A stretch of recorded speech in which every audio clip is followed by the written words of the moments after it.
bateu! No rádio e na televisão, Éder Luiz.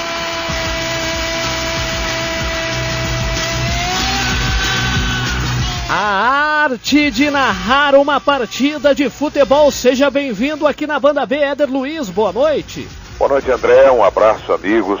Muito bom estar participando aí com você do Arremate Final. O Éder, as diferenças rádio e televisão é muito complicado? Olha, são dois segmentos absolutamente diferentes, né? Sempre tive uma cultura de transmissão de rádio e ao longo da minha vida eu me especializei no rádio, André. E circunstancialmente, algum tempo atrás, eu tive uma oportunidade de iniciar até no início, sem muita pretensão, na televisão. Tive um período onde nós pudemos ter a oportunidade de transmitir a Liga dos Campeões e o campeonato inglês na Rede TV. Posteriormente me transferi para a Rede Bandeirantes.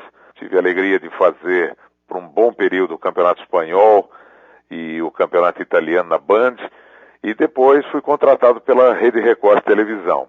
Sou novo ainda no veículo, tenho 4 anos, né, na televisão brasileira.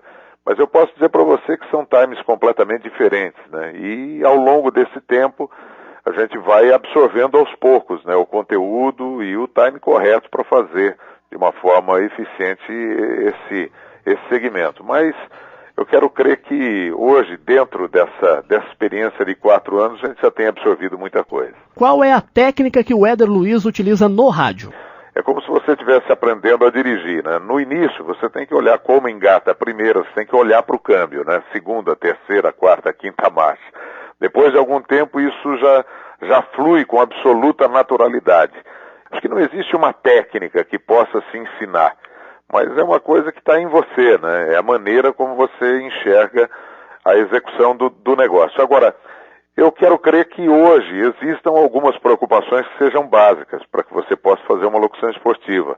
Como, por exemplo, quando eu estou no rádio, eu sou extremamente cuidadoso com a questão de posicionamento dos jogadores. Eu acho que isso é um fator fundamental, porque quem está ouvindo a transmissão pelo rádio não está vendo o jogo, então você tem que procurar, na medida do possível, posicionar esse jogador em campo, né, para que o ouvinte tenha uma imagem básica do que está acontecendo, procurar ser o mais próximo da perfeição, né? Perfeito ninguém é, todos nós erramos. Eu acho que não existe um locutor que ao longo de 90 minutos não erre 1 ou 2 jogadores, ou 3 jogadores, ou até mais que isso, mas a gente procura se aproximar da perfeição. Existem aqueles locutores, né? Se utilizam muito de frases, né, chavões, etc. Mas eu, particularmente, eu já sou adepto de uma transmissão mais clássica. Eu acho que em qualquer segmento, seja no rádio, seja na televisão, a transmissão clássica, a transmissão onde você procura levar ao seu ouvinte ou ao seu telespectador a informação com vibração, com emoção, eu acho que essa é a locução ideal. E o Éder Luiz, ouvinte, qual é o narrador que o Éder Luiz gosta de ouvir? Eu, particularmente, eu tenho um narrador com o qual eu prezo a amizade dele e eu tenho um relacionamento maravilhoso, que é o meu querido José Carlos Araújo, né? O garotinho, mora no Rio de Janeiro, eu aqui em São Paulo, mas frequentemente a gente se mantém em contato, dentro do possível a gente se fala. Eu tive algumas referências no rádio, né, no meu início. A principal delas, o Fiore Giliotti, que foi o homem que me colocou em rádio. Foi ele que me trouxe para São Paulo e até hoje eu tenho uma gratidão imensa por tudo aquilo que o Fiore me fez, né? Realmente foi o grande inspirador da minha carreira como locutor esportivo. Um fator de inspiração também, o nosso querido pai da matéria, Osmar Santos, né? O Osmar também, eu frequentava a casa do Osmar, os pais do Osmar mantêm um vínculo de amizade muito grande com outro grande narrador esportivo, que é o Oscar Ulisses, irmão do Osmar, que eu também considero um dos grandes locutores do país, o Odinei Edson, que é como se fosse um irmão meu, que é locutor da Rede Bandeirantes e brilhantemente está desenvolvendo já há alguns anos aí as transmissões de Fórmula 1. Então, quer dizer, se eu fosse aqui citar todos os grandes narradores, o próprio Silvério, que é um grande parceiro, um grande cara, satisfação de poder dizer que sou amigo de todos eles, né? Mas, sem dúvida, aqueles que mais me inspiraram foram o José Carlos Araújo, o Osmar e o Fiore, né, que já está lá no céu e que, sem dúvida, foi o meu padrinho, vamos dizer assim, de rádio. qual foi a grande, dá para puxar na memória aí, qual foi a grande narração do Éder Luiz? Olha, foram muitas, né? Eu hoje tenho 44 anos de idade. Eu tive a oportunidade de iniciar muito jovem na Rádio Bandeirantes, né? Aliás, um orgulho que eu tenho.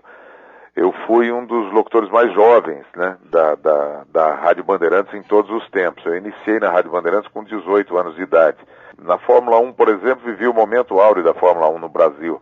Transmiti o campeonato do Nelson em 1987, que foi um campeonato conquistado até fora da pista, né, que o Mansell bateu no treinamento e de madrugada lá no Japão e informei. Eram 15h30, 15h32. Eu me lembro que eu entrei ao vivo na Rádio Bandeirantes, madrugada japonesa, para informar que o título já era do Nelson, porque o Mansell não correria a prova do domingo. Naquela corrida depois, inclusive, que o Roberto Pupo Moreno foi o vencedor, eu transmiti o campeonato do Ayrton em 1988, transmiti o título dele em 1990, 1991 também, o tricampeonato, os 3 títulos do Ayrton, transmiti o título olímpico do vôlei em 1992, transmiti a classificação do Brasil para a Olimpíada de 88, o basquete feminino brasileiro, numa partida emocionante em Vigo, que é um momento muito especial para mim, né, onde a Hortência e a Paula demonstraram todo o talento que elas tinham dentro da quadra. Transmiti o título do Brasil em 1994 nos Estados Unidos, pela Rádio Bandeirantes. Transmiti o título de 2002 do Brasil já na Rede Transamérica, o título da seleção brasileira do Luiz Felipe Scolari. Aquele gol do Maradona contra a seleção da Inglaterra, o gol mais bonito de todas as Copas do Mundo, naquela vitória argentina por 2-1, com o gol de mão do Maradona.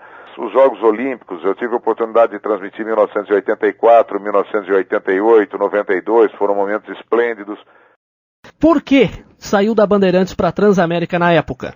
Foi um fator circunstancial. A gente queria desenvolver um projeto mais abrangente de esporte, né? E a Rede Bandeirantes é uma rede extremamente poderosa. Ela já tem um segmento esportivo muito forte desde aquela época, né? No AM, da Rádio Bandeirantes. Não fazia muito sentido a Bandeirantes ter 2 emissoras fortemente ligadas ao esporte, né? Acabavam competindo entre si. E naquele instante existia uma possibilidade de eu inclusive assumir a Rádio Bandeirantes AM. Foi feito esse convite a mim, mas eu tinha uma equipe e eu preservo os profissionais que trabalham comigo, né? E naquele momento eu teria que fazer uma opção. Se eu assumisse a Rádio Bandeirantes, eu não poderia preservar a equipe completa. Para que essa equipe continuasse comigo, eu acabei fazendo a opção por me transferir para a Rede Transamérica, onde sou muito feliz já há 8 anos, né?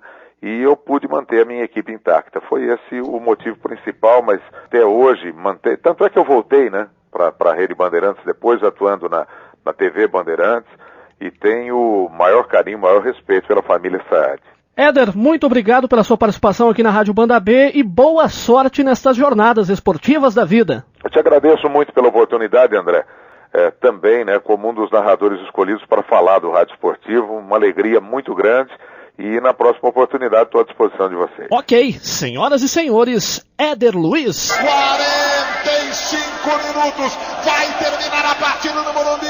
A torcida do São Paulo já se prepara para soltar o grito mais esperado de campeão. Daqui a pouquinho vai explodir o grito mais gostoso, mais prazeroso que uma torcida de futebol pode soltar. A expressão máxima de uma alegria. Lá vem o São Paulo, bola para Marcelinho. Marcelinho recolheu, vai tentar bater. Miguel por dentro, Marcelinho rolou. Deixou agora para Sandro Rossi. Vem embora da ponta direita, prepara o cruzamento. Ainda Sandro Rossi, não pode bater, voltou recuando. Ligando pela meia direita, entregando para Menete. Menete por dentro, na ponta direita, ataca o São Paulo. 2 para o São Paulo, 2 para o Santos.